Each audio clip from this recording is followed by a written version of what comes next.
What is up, my Squirtleites? It is I, your king, welcoming you back to more Let's Play Pokemon Emerald. In the last episode, we made it to Verdant Turf Town, had a look around, open up the path to through Rust Turf Tunnel, excuse me.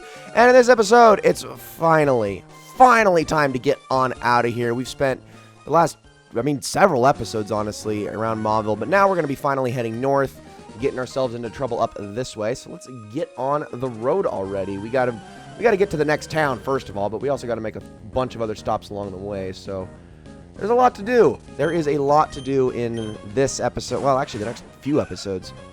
So let's start off by taking on our first of many trainers that we're going to be battling, and I'm really trying to get Raiju and Ghidorah up, so I'm going to be mostly focusing on them as I have been. Obviously, let's start with a strength on you. Actually, let's focus on the Sand Slash if we can. Yeah, I think that's probably going to be the best idea. Even though it's probably going to take multiple... Whoa, okay, we could get some crits. That would be nice. Gosh, dang it. You know, that is a good reminder, actually. Thank you, Roselia. I probably should have gone and gotten a lot of Paralyze heals before progressing any further.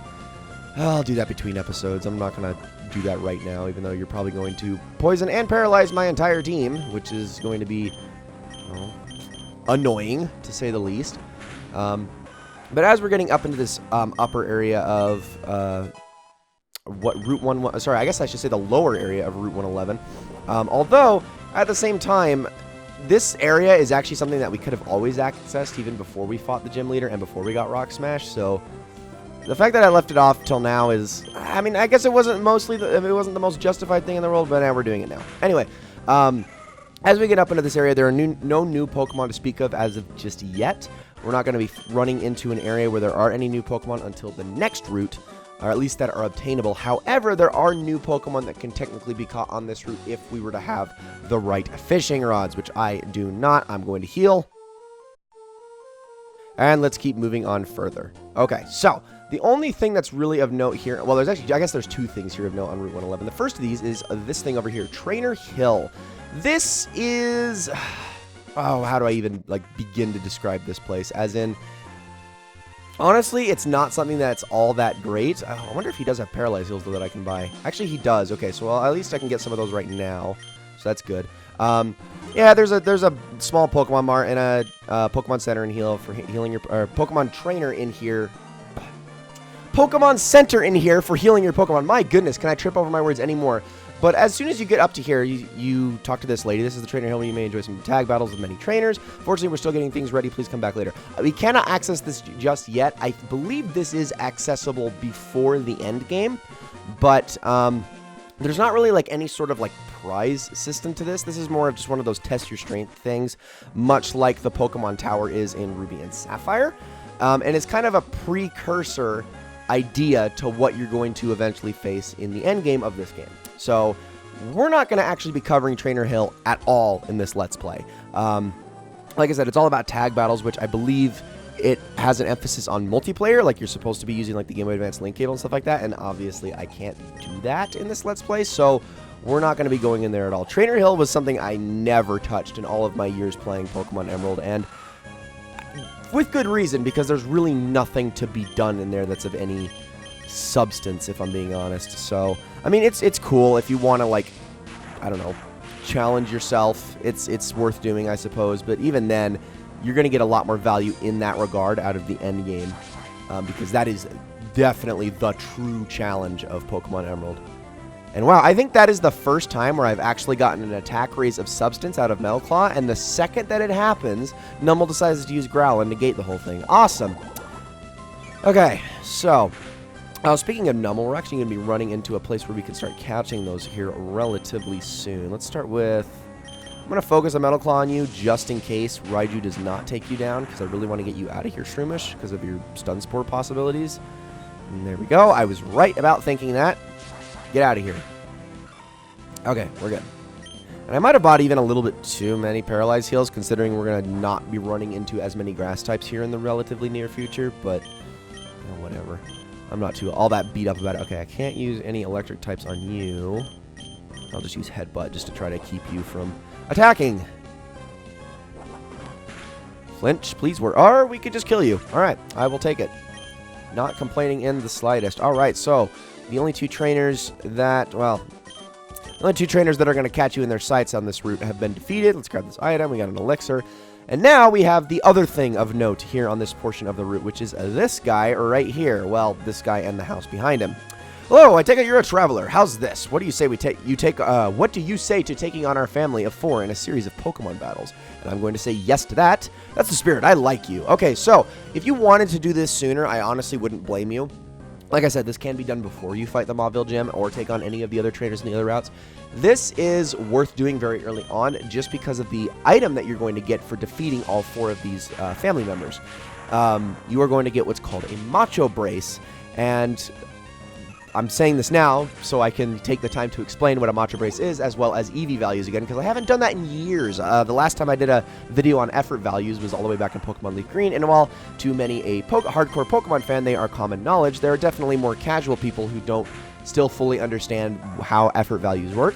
So I'm just going to explain those anyway while we fight these people. So effort values are these little hidden values. They are not tangibly seen in any way, or less in any easy or accessible way throughout the games, that your Pokemon can learn by fighting other Pokemon. Every single Pokemon that you battle has an effort value associated with them, usually based on whatever stat they specialize in. So for instance, Zigzagoon is worth 1 effort value if you kill it. Oh, in speed, I should mention. However, if you kill a Linoon, it is worth, I believe, 2 or 3. Basically, fully evolved Pokemon are usually going to have more effort values to them, thus being more valuable to take down, because every Pokemon that earns these effort values from fighting these Pokemon has a cap, okay? And I believe it is 255, I want to say. Might be higher. I think that's the number, or maybe that's the single effort value cap. I can't remember. But there's an effort value cap. They can only learn so many effort values before they can't learn any more. And obviously, with how many Pokemon you fight throughout the game, picking and choosing which effort values you want to specialize in is very difficult unless you're specifically training for it, unless you're specifically farming a certain type of Pokemon. Now, there are ways to do that, and I will, at some point in this game, be sure to go over which areas you're going to want to specialize in Emerald to focus on each attribute. But in the meantime, just so you know, an effort value is basically how you increase a stat on its own. Now, obviously, you can also supplement this with vitamins, supplements, proteins, iron, calcium, all of those basically increase effort values, I believe, by a total of 10 with each consumption.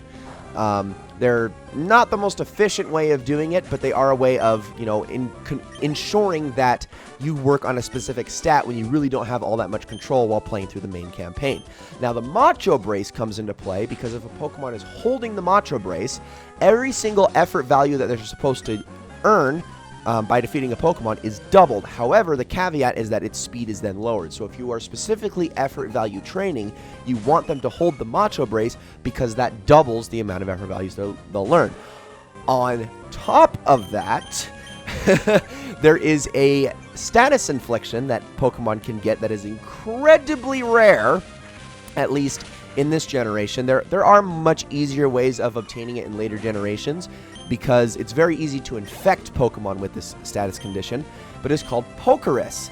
Now, if you get Pokerus, you will take your Pokemon to a Pokemon Center, and the lady there will remark on it after she heals your Pokemon. She'll say they've been infected with Pokerus, and they don't really know what it does. Pokerus is basically the Macho Brace without the downside. It also doubles your effort value gains. Now, you can actually boost, you can basically quadruple this, but with Pokerus, you can actually infect your other team members by putting the Pokerus infected Pokemon in your party, and any Pokemon in that party over time, and really not that significant of a time, will get Pokerus themselves. Like I said, Pokerus has no downsides to it whatsoever. It is explicitly a positive. The only problem it could maybe have if you're trying to power level a Pokemon and you really don't want it to get effort values all that much just yet, because Pokerus is, like I said, it's going to boost that rate at which you're going to get effort values whether you like it or not. Now, the thing about Pokerus, though, that you should know is that Pokerus does expire. It does not last forever, and I really should have switched out my Pokemon. So it expires. However, there is a way to mitigate that. So if your Pokemon has Pokerus, I believe it's the next day, I want to say it's the next day, that Pokerus will go away, and then what they'll get in its place is something that looks like a status infliction, but it's at least in this game it was it's signified by a single black dot. And that single black dot tells you that not only does the Pokemon no longer have Pokerus, but they can never get it again. You cannot reinfect them with Pokerus. So, if you get Pokerus on your Pokemon, the thing you want to instantly do is put them in the PC. While in the Pokemon box, they cannot lose Pokerus. Okay? So, this is also how you want to maintain Pokerus should you get it, because of how incredibly rare it is. If you have a Pokemon infected with it that you don't really care about all that much, put it in the PC so you can use it to infect other Pokemon later. Holy cow, so many things to talk about. But the key to effort values, just circling back to the importance of effort values, and something that a lot of people use effort values for that is incredibly important to effort values, is the fact that you want to use effort values to specialize in 1 or 2 or 3 stats, okay?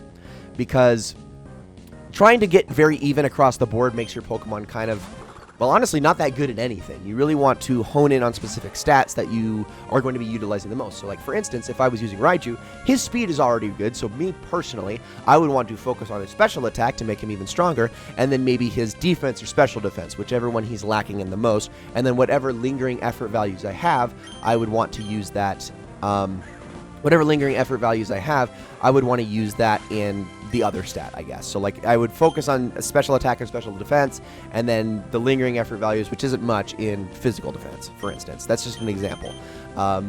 And that's what you kind of want to do with effort values, and why you want to really hone in and focus on them, because otherwise you're going to get a Pokemon that, while is totally serviceable and fine in the main campaign, it isn't really all that, you know, you're not really all that worried about its effort values. When you get into endgame content or competitive content or online battling or things like that, those effort values become extremely important, because everything is on a knife's edge in those incredibly high stakes and high difficulty scenarios, because, well, most of those Pokemon are going to have their own effort values maxed, and it might not seem like a huge difference, but the difference between a Pokemon with, like, let's say middling effort values and, like, maximum effort values can be a base stat difference of something like 50 or 60, which is huge. That's a massive difference. Now, of course, there are other factors that come into play with this. There are IVs, which you basically have no control over outside of breeding. In this game, I don't think you have any control over. Well, I might be wrong about that. In later games, IVs became a little bit more easy to control. But then there's also the nature, of course, which you need to have to boost certain stats as well.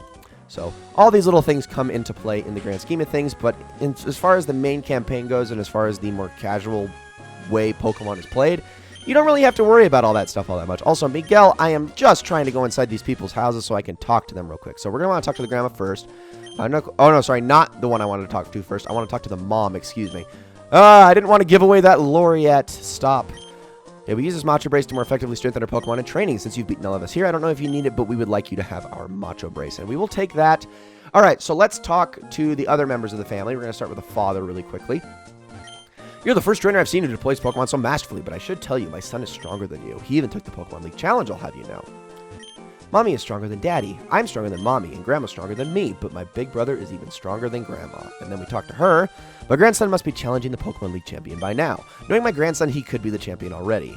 Oh, that's all she's going to say. Well, they're actually hinting at something that we're going to actually run into much later. Now, it's not a super significant thing, but it's a little bit of a lore thing that I kind of like to point out every single time I show anybody this game, because I just think it's kind of funny that they actually tied something into, like, a random NPC that we're going to be running into much later in the game.